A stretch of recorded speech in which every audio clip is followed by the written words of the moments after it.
How many discounts does USAA Auto Insurance offer? Too many to say here. Multi-vehicle discount, safe driver discount, new vehicle discount, storage discount, legacy. How many discounts will you stack up? Visit USAA.com/auto discounts. Restrictions apply. Hey, it's Paris. You know I love sparkly things, right? Like stars. Duh. And thanks to Hilton and AutoCamp, I just slept under them. Picture me, serving looks by the fire outside my luxurious Airstream, making s'mores with the kids, while a national park is our backdrop. The great outdoors meets Hilton hospitality. That's hot. Explore all the new ways to stay at Hilton.com. Hilton for the stay. Is anyone out there? Another salesperson enduring the endless search. Exhausting. If you want to get right to the right conversations, you need LinkedIn Sales Navigator. Whether you're looking for new leads or strengthening existing relationships at your top accounts, get right to the right conversations with LinkedIn Sales Navigator. Try LinkedIn Sales Navigator now with a free 60-day trial at linkedin.com/trial. That's linkedin.com/trial. Terms and conditions apply!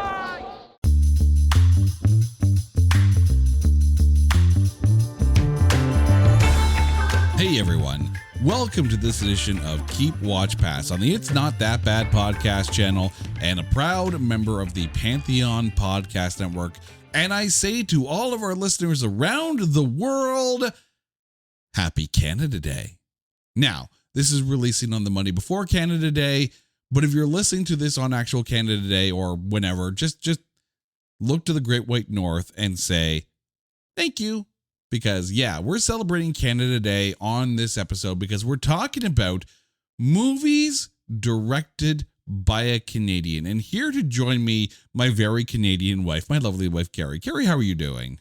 I'm good, eh? How about you? Oh, I'm doing good. We're gonna take our milk out of a bag and Ketchup chips. eat our ketchup chips there, and with a main course of poutine. Right now, everyone who doesn't know is just going like, "What the f are they talking about?" All good stuff. Yeah, we're gonna drink our strong beer. We're not gonna drink weak beer. We're gonna drink the good stuff here. Yeah, so we're celebrating Canada Day week by making a list of films directed by Canadians. And you'd be surprised how many Canadian directors are out there working in the industry. So, Carrie, before we get to our picks, did you give yourself any criteria for what you were looking for? Or were you just like, oh, hey, they're Canadian? Well, I had an obvious go-to that would just be too obvious. So I'm going to make a shift in my picks. Okay. As I go. Yeah, the only extra rule I set for myself was I was only going to use a Canadian director once. So I wasn't going to pick like 3 Sean Levy films. You know, it wasn't going to be like that. It wasn't going to be that Captain Obvious. So yeah, I used a director only once in my picks. And here's what we're going to do, dear listeners. We're going to pick 3 films each of them directed by a Canadian. A keep, a watch, and a pass. The keep is one that is as good as maple syrup. The watch is one that it's okay. You know, you can put a little bit of stuff on the poutine and it's still pretty good. And the pass is one that I'm sorry. I can't even call it out for the maple syrup because I'm not the biggest maple syrup guy. It's like maple syrup on the poutine. Yeah, it is maple syrup on the poutine. Only if it has bacon. Yeah, I'm not even a fan of maple syrup on bacon. Like, I've heard of there's maple glazed bacon. That's actually pretty good. Maple syrup on sausages. No. Frozen maple syrup. What? No, like the tree, the tapped maple tree where they lay out the maple syrup on the snow and it becomes frozen. It's almost like Oh, I know what you're talking about, but this is the face that tells me, like, what the hell are you doing eating frozen tree sap into the woods? It's delicious. Everyone say hello to my feral woodland wife here. Right now, some people are really, really hungry and some people are really, really scared. That's basically what this episode has started out with as we try to make the most Canadian episode ever. All right, Carrie, going to start with you. Your keep film directed by a Canadian. Well, this is where I want to give a shout out. I have picked two Bruces, both Canadian directors. Mm-hmm. The first one I have to change because it would be just too obvious to shout out to Bruce McDonald and Hardcore Logo, Right. which I have spoken about in depth on a previous show.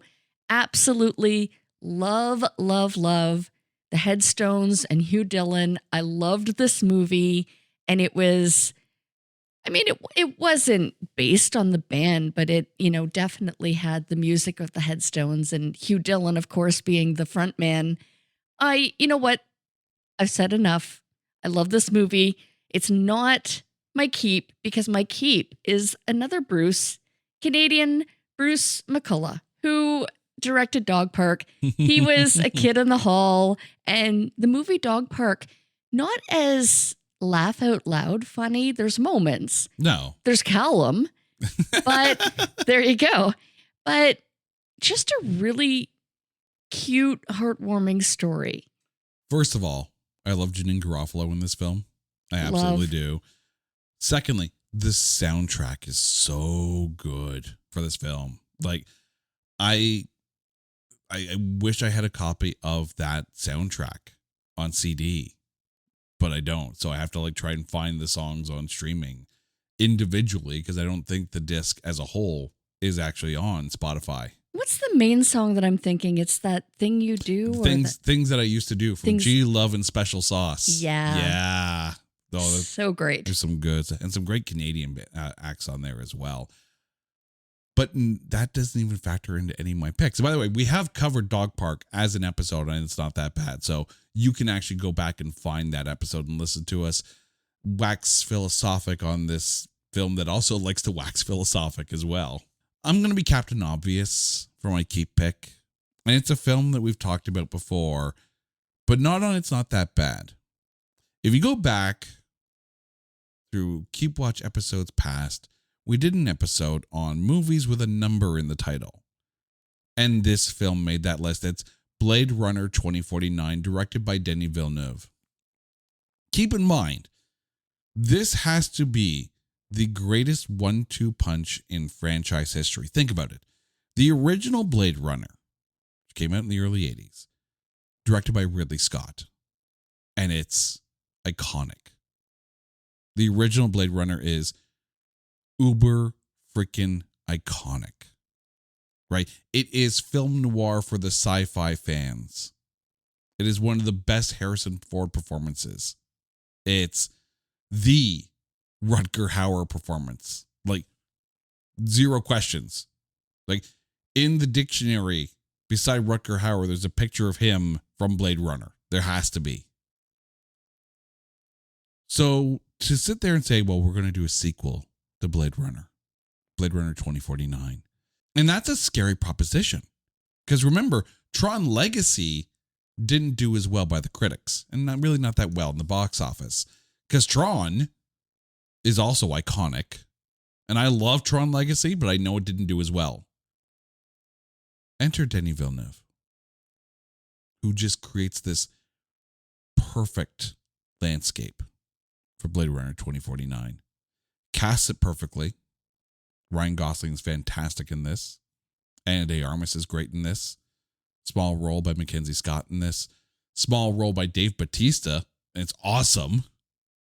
This film is sheer perfection for the sci-fi fan. And if you loved Blade Runner, you're going to love this. And this Hans Zimmer score. Oh, it's so good. There's a reason why they went to Denis Villeneuve to redo the Dune films, and he's been killing it with that. Denis Villeneuve has to be one of the best medium pace film directors and nailing it. Kind of like how Michael Mann was when it came to Heat and Last of the Mohicans. Denis Villeneuve slayed directing this film. For my watch one, I'm going with something a little under the radar. I'm going with a film called Stardom, directed by Denis Arcand, starring Jessica Perret and Dan Aykroyd. This is a ridiculously cool film. So it's all about this female Canadian hockey player, not professionally, but she gets discovered by a modeling talent agency, and the film follows the rise and fall of her career. But the entire film is done from the media point of view. So through interviews, through paparazzi, through appearances, and it starts small, right? Small little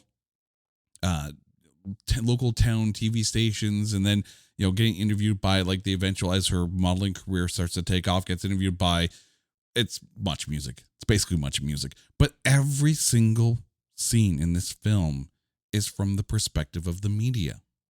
So it's almost like a documentary style, right? This isn't where you have breaks where there's the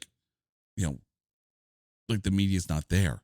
Everything is told through a third eye perspective, or from a third person perspective, that third person being the public's view of this.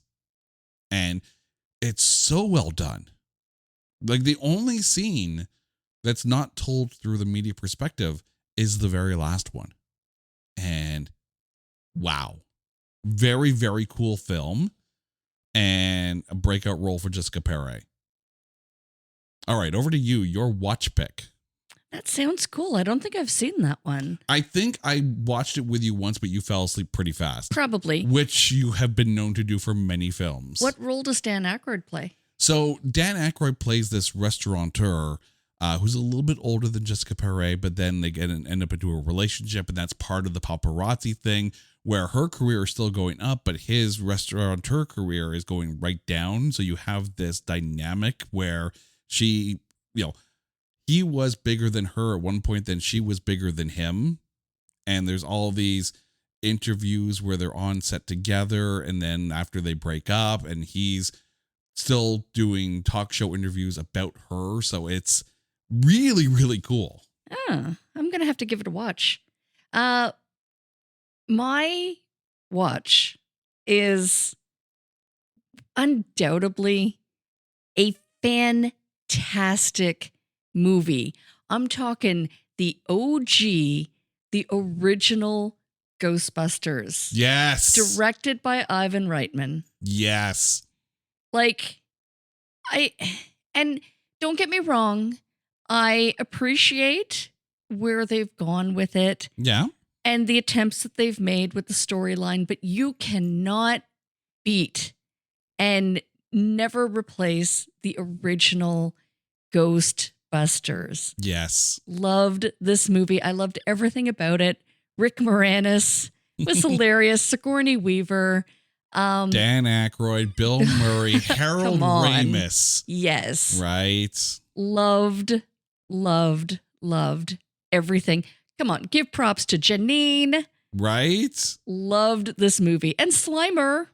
Yeah. Yep. The Stay Puft Marshmallow Man. Come on.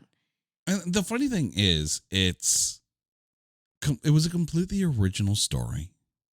It was so fresh when it came out into the theaters, and it just spawned so much afterwards. How could you not go wrong with this film? And again, infinitely quotable, as most good films are. Everyone now is like, there is no Dana, only Zool. When someone says you're a god, you say, yes. Love it. Love it.